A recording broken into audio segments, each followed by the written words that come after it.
What if I told you that one of Samsung's oldest software features is suddenly making a comeback, but in a way nobody expected? Because according to new leaks, Smart Manager is returning in One UI 8.5, and this time, it's way more powerful, but there's a catch. So here's what's happening. Samsung appears to be developing a new app, or possibly a good lock module, for the Chinese version of One UI 8.5.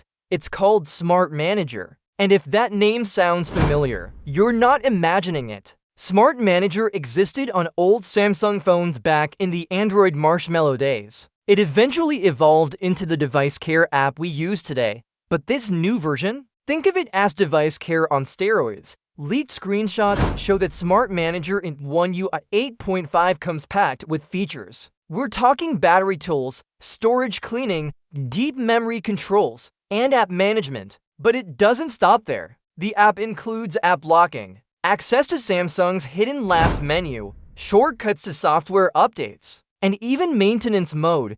Basically, Samsung took half the phone's settings and stuffed them into one supercharged app. But here's the catch, and it's a big one. This new Smart Manager seems to be exclusive to China, at least for now. That means international Samsung users might never get the full feature set. However, there is some hope. Even if Samsung doesn't release this exact app globally, it's likely that some of these new features will eventually make their way into the worldwide version of One UI 8.5, either through updates to device care, or maybe through future good lock modules. Now, let's back up for a second. Why bring back Smart Manager at all? Well, the older Chinese Galaxy models used to ship with extra management tools because of how apps behave differently in that market. Samsung may be updating Smart Manager to better suit China's software ecosystem. And while that's understandable, it also means some very useful features might be stuck behind a regional wall. But here's the good news.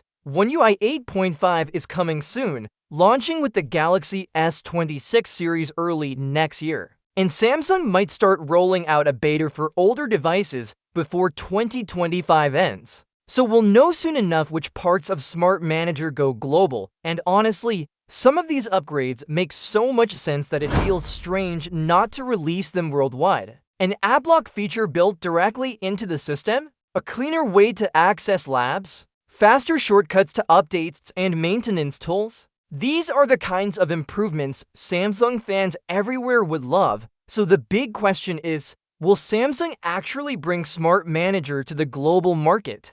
Or will it stay a China-exclusive powerhouse? Let me know what you think in the comments. And before you go, don't forget to like this video and subscribe for more easy tech updates.